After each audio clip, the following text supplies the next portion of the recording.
ఆరోగ్య సమస్యలు ఎదురైనప్పుడు డాక్టర్ల వద్దకు వెళితే వారిచ్చే ప్రధానమైన సలహా మనం తినే ఆహారంలో తగిన జాగ్రత్తలు తీసుకోవాలని సూచిస్తూ ఉంటారు. కానీ విజయనగరంకి చెందిన ఓ డాక్టర్ మాత్రం సొంతంగా ఇంటి ఆవరణలో సేంద్రియ పద్ధతిలో కూరగాయలు, ఆకుకూరలు పండించుకుంటూ తన వద్దకు వచ్చిన పేషెంట్లకు సైతం కాస్తంత చోటు ఉన్నా చాలు స్వచ్ఛమైన మన ఆహారాన్ని మనమే పెంచుకోవచ్చంటూ ప్రేరణ కలిగిస్తున్నారు.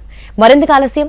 సేంద్రియ పద్ధతిలో పెరటి తోట పెంచుతూ అందరికీ ఆదర్శంగా నిలుస్తున్న డాక్టర్ రమణమూర్తి, మాధవి దంపతుల పెరటి తోట పెంపకం అనుభవాలు మనము తెలుసుకుందాం పదండి. డాక్టర్ వృత్తిలో ఉంటూ తన ఇంట్లోనే సేంద్రియ వ్యవసాయం చేస్తూ అందరికీ ఆదర్శంగా నిలుస్తున్నారు విజయనగరానికి చెందిన రమణమూర్తి. తన ఇంటి పెరట్లో ఉన్న ఖాళీ స్థలంలో తోటను పెంచుతూ ఇంటి అవసరాలకు కావలసిన కూరగాయలతో పాటు పళ్ల జాతుల మొక్కలను, పూల మొక్కలను పెంచుతూ అందరినీ పెరటి తోటల పెంపకం వైపు చూసేలా చేస్తున్నారు డాక్టర్ రమణమూర్తి, మాధవి దంపతులు.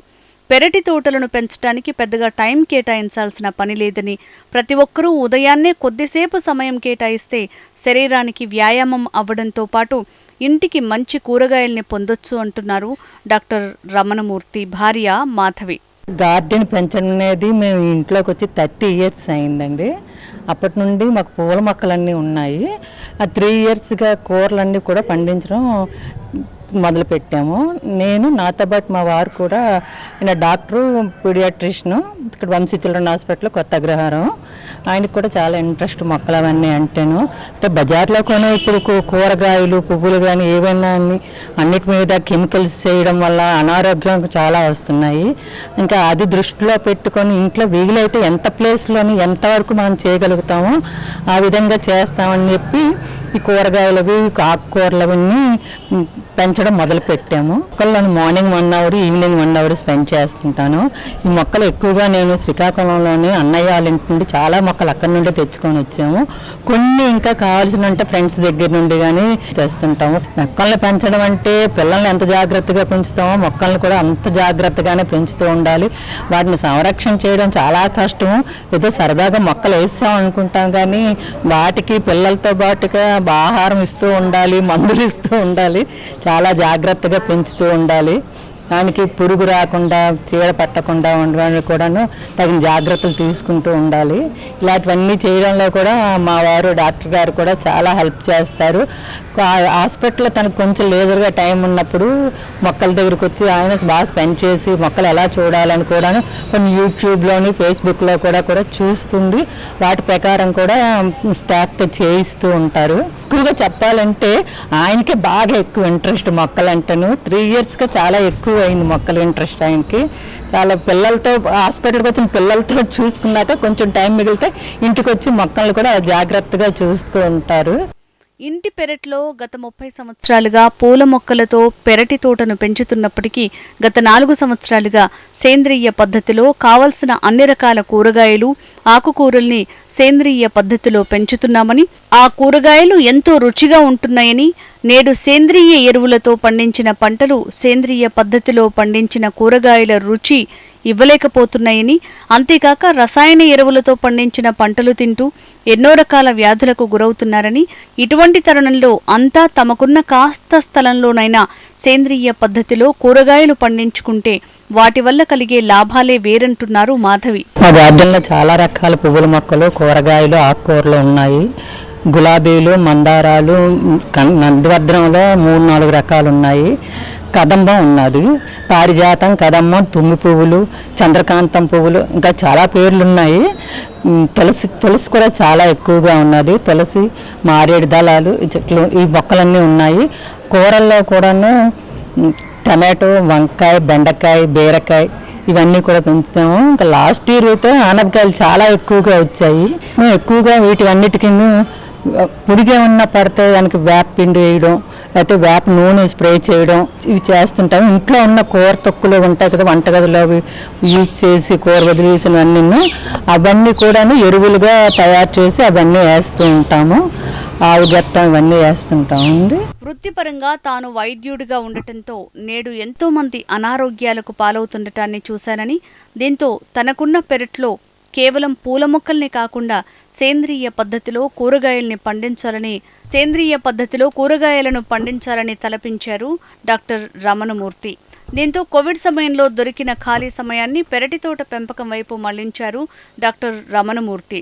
తన పెరట్లోనే సేంద్రియ వ్యవసాయం చేస్తూ తన ఇంటికి కావలసిన అన్ని రకాల కూరగాయలను, ఆకుకూరలను, పలు రకాల పండ్ల మొక్కలను పెంచడం ద్వారా తన ఇంటి అవసరాలతో పాటు తన వద్ద పనిచేస్తున్న సిబ్బందికి సేంద్రియ పద్ధతిలో పండించిన పంటల్ని ఇచ్చి వారిని కూడా సేంద్రియ వ్యవసాయం వైపు మళ్లేలా చేస్తున్నారు రమణమూర్తి. నేను డాక్టర్ కేవీ రమణమూర్తి, చిల్డ్రన్ స్పెషలిస్ట్ని. ఇక్కడ విజయనగరంలో 40 సంవత్సరాలుగా 83 జూలై నుంచి ప్రాక్టీస్ చేస్తున్నాను.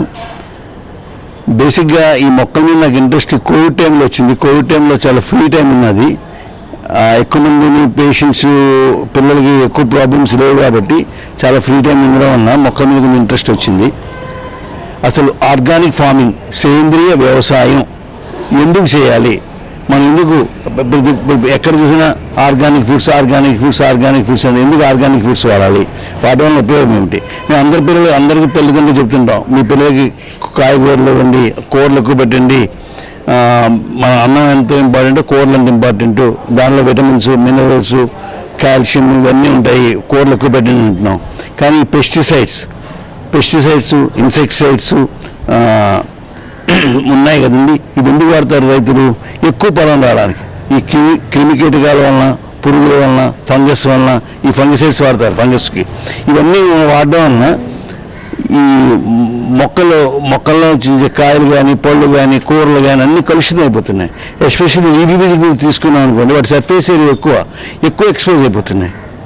చాలామంది అనుకుంటారు ఉప్పు నీళ్ళతో కడిగితే ప్రాబ్లమ్ సాల్వ్ అయిపోతుందని. కొంతవరకు సాల్వ్ అవుతుంది, కరెక్టే. బాయిల్ చేస్తే మనం బాయిలింగ్ ఎంత చేస్తాం, 120 degrees చేస్తాం మ్యాక్సిమం. పాస్చరైజేషన్ 120 చేస్తాం. ఈ పెస్టిసైడ్స్ పూర్తిగా పోవాలంటే 400 degrees దగ్గర వేడి చేయాలి. 400 degrees దగ్గర వేడి చేయాలంటే మనం మసి వస్తుంది, అంతగాని ఇంకేం రాదు. సో అందుకే మనకి కావాల్సిన కూర ఇప్పుడు అన్నీ న్యూక్లియర్ ఫ్యామిలీలో 4 మ్యాక్సిమం 6 ఉంటారు ఫ్యామిలీలో. మనకు కావాల్సిన కూరలు మనం పండించుకోవచ్చు, ఎక్కువ ప్లేస్ కూడా అవసరం లేదు. అది మెయిన్ ఈ సేంద్రియ వ్యవసాయం వల్ల మనకు అడ్వాంటేజ్. ఈ సేంద్రియ వ్యవసాయం మనం ఏమిటి వాడుతున్నాం? మామూలుగా సాయిల్ అన్నది మట్టి ఇంపార్టెంట్ థింగ్. దాంతోపాటు ఈ ఆవు గెత్తం, అప్పుడప్పుడు గేదె గెత్తం, అప్పుడప్పుడు మేక గెత్తం ఇవి వాడతాం. ఇంకా చెప్పాలంటే ఈ వెర్మి కంపోస్టు, తర్వాత పోరోసిటీ అంటే గుల్లగా ఉండాలి నేల, మట్టి గుల్లగా ఉండాలి. అంటే మనం కోకోపీటు, ఇసుక కూడా కలుపుతుండాలి. ఒక్కొక్క మొక్కకి ఒక్కొక్క రేషియోలు ఉంటాయి. ఇవన్నీ మీరు గూగుల్లో చూస్తే ఇవన్నీ ఇన్ఫర్మేషన్ మనకి తెలుసుకోవచ్చు, సింపుల్. ఈ ఎక్స్పెషల్లీ ఈ ఆకుకూరలకి మనం పురుగు పుట్ర రావంటే రెగ్యులర్ వాటరింగ్ చేస్తే బీఫ్స్కి కొంతవరకు అవాయిడ్ అవుతుంది. వాళ్ళు ఏదైనా పురుగులు వచ్చాయనుకోండి, మన వేపని సోప్తో మిక్స్ చేసి రిక్వైర్డ్ రేషియోస్లో ఈ మొక్కల మీద జల్లితే ఈ పెస్టిసైడ్స్ అన్నీ పోతాయి. మంచిని అందరికీ పంచాలి, మంచి పని అందరికీ నేర్పాలి. ఈ మాటను నిజం చేస్తున్నారు పెంపకందారు రమణమూర్తి. వృత్తిపరంగా వైద్యుడు కావడంతో తన వద్దకు వచ్చిన పేషెంట్లకు సేంద్రియ కూరగాయలు తినడం వల్ల కలిగే ఉపయోగాలను వివరిస్తూనే ఇంటి ఆవరణలో ఖాళీ స్థలం ఉంటే వీలైనంత వరకు సొంతంగా కూరగాయలు, ఆకుకూరలు పండించుకోవాలని ప్రోత్సహిస్తున్నారు. వృత్తిపరంగా వైద్యుడు కావడంతో ఎలాంటి కూరగాయలు తింటే ఆరోగ్యంగా ఉంటారు అనేది వివరిస్తూనే తమ ఇంటిలో ఖాళీ స్థలంలో కొద్ది మొత్తంలోనైనా సేంద్రియ పద్ధతిలో కూరగాయలు పండించి వాటిని పిల్లలకు తినిపించడం వల్ల కలిగే ప్రయోజనాలను వివరిస్తూ వస్తున్నాడు. నేడు రసాయన ఎరువులు, పురుగు మందుల వాడకం వల్ల కలిగే దుష్ప్రభావాలను వివరిస్తూ సేంద్రియ వ్యవసాయం చేయాల్సిన ఆవశ్యకతను తెలియజేస్తున్నారు డాక్టర్ రమణమూర్తి. అసలు పెస్టిసైడ్స్ వల్ల ఏడు ప్రాబ్లమ్స్, ఇన్సెక్టిసైడ్స్, పెస్టిసైడ్స్, తర్వాత ఫంగిసైడ్స్, ఇవన్నీ ఏడు ప్రాబ్లం. ఇవి చాలా అనర్థాలకు దారితీస్తున్నాయి. ఇప్పుడు మనం తినే కూర ఎంత కలిగినా కొంత పెస్టిసైడ్ మన బాడీలోకి మన శరీరంలోకి వెళ్ళిపోయి క్యాన్సర్. ఇప్పుడు ప్రతి వాళ్ళు క్యాన్సర్ అంటే భయపడుతున్నాం. ప్రోస్టేట్ క్యాన్సర్, మగవాళ్ళలో ప్రోస్టేట్ క్యాన్సర్ వస్తుంది. వీటిని పెస్టిసైడ్ రెసిడ్యూస్ అంటారు. మన నేషనల్ ఇన్స్టిట్యూట్ ఆఫ్ న్యూట్రిషన్లో స్టడీస్ చేశారు. వాళ్ళు స్టడీస్ చేసి తెలంగాణ, ఆంధ్ర నెంబర్ 1 అంట పెస్టిసైడ్ రెసిడ్యూస్ ఎక్కువ ఉన్నాయి. వీటి వల్ల ఆరోగ్యం చాలా డిస్టర్బ్ అవుతుంది. ప్రోస్టేట్ క్యాన్సర్ మగవాళ్ళు వస్తుంది, ఆడవాళ్ళ బ్రెస్ట్ క్యాన్సర్ వస్తుంది. ఈ క్యాన్సర్ అంటే భయంకరం కదా, మన లైఫ్ని మనం తగ్గించుకునేట్టు అవుతుంది. మేము ఒకవైపు కూరలు తినమంటున్నాం, ఆ కోళ్ళ తింటే ఈ ప్రాబ్లం వస్తుంది. ఇవన్నీ చెప్తే అందరూ ఆందోళనకు గురవుతారు. ఆందోళనకు గురవలసిన అవసరం లేదు. చిన్న ఫ్యామిలీస్ కాబట్టి మన సేంద్రీయ వ్యవసాయ పద్ధతులు ఇప్పుడు నేను ఆల్రెడీ ఒకసారి చెప్పాను కదా, మామూలు సాయిలు, కొంచెం వేపండి, తర్వాత ఆవు గెత్తం దొరికితే అవసరమైనప్పుడు కొన్ని మొక్కలకి మ్యాగ్ గెత్తం, వెర్మీ కంపోస్టు ఇవన్నీ వాడుకొని మట్టిలో మనం మొక్క వేసుకుంటే చక్కగా ఫలితం వస్తుంది. మనం ఎప్పటికప్పుడు ఫ్రెష్గా కూడా చేసుకోవచ్చు. తర్వాత ఇప్పుడు ఇంకా పెస్టిసైడ్స్ వీటి అనేది గర్భిణీ స్త్రీ ఈ పెస్టిసైడ్ రెసిడ్యూస్ ఉన్న ఆహారం తీసుకుందనుకోండి, దానిలో ఏమవుతుంది, కంజనరల్ అనామలీస్, పుట్టుకలోనే కొన్ని అవయవ లోపాలు వస్తాయి పిల్లలకి, బ్రెయిన్ డెవలప్మెంట్ తగ్గిపోతుంది. మీరు ఆటిజం గురించి వింటారు. ఈ మధ్య ఆటిజం చాలా ఎక్కువగా ఉంది పిల్లల్లో. ఈ ఆటిజం కూడా ఎక్కువ అవుతుంది. అలాగే బ్రెయిన్ సెంట్రల్ నర్వస్ సిస్టమ్ సంబంధించిన అల్జీమర్స్ డిసీజ్ పూర్వంగా ఇప్పుడు ఎక్కువైంది. ఇవన్నీ మోస్ట్ ఆఫ్ ది టైమ్స్ ఈ పెస్టిసైడ్స్ వల్ల ఈ అల్జీమర్స్ వస్తుంది, బ్రెయిన్ వీక్ అవుతుంది, పార్కిన్సన్ వచ్చే సూచనలు కూడా ఉన్నాయి. అది రిప్రొడక్టివ్ సిస్టమ్ తీసుకుంటే ఈ రిప్రొడక్టివ్ సిస్టమ్ అంటే ఇప్పుడు వ్యంగ్యత్వం, టెస్టోస్టెరాన్ లెవెల్స్ తగ్గిపోతాయి, ఆడవాళ్ళ ఓవం పొటెన్సీ తగ్గిపోతుంది, పిల్లలు పుట్టే ఛాన్సెస్ తగ్గిపోతున్నాయి ఆ తల్లులకి.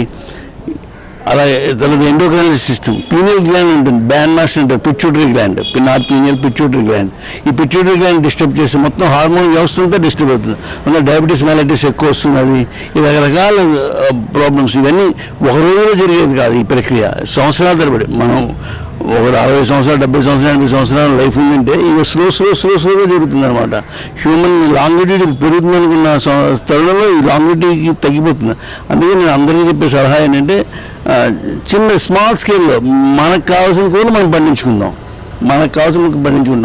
Organic foods they are very costly. మనం మార్కెట్లో పర్చేస్ చేయాలంటే చాలా ఖరీదు ఎక్కువ.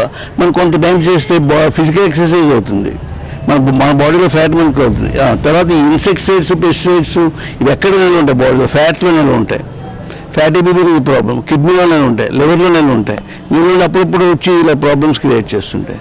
అందుకని ఆర్గానిక్ ఫార్మింగ్, సేంద్రీయ వ్యవసాయం 100% యూజ్ఫుల్ ఫర్ ఆల్ పీపుల్. నేను ఎక్కువ మాట్లాడడం అలవాటు కాబట్టి మాట్లాడుతున్నాను, ఎక్కువ చెప్తున్నాను.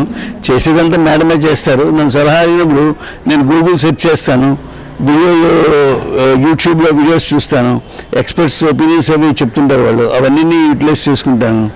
తర్వాత మీ నేలతల్లి ప్రోగ్రాంలో కూడా అద్భుతమైన సూచనలు వస్తుంటాయి, అవి కూడా యూట్యూబ్లో చూస్తుంటాను. ఇవన్నీ మేడంకి చెప్తుంటాను, మేడం అని ఫాలో అవుతుంటారు. కార్యక్రమం నేను కూడా ఇన్వాల్వ్ అవుతుంటాను.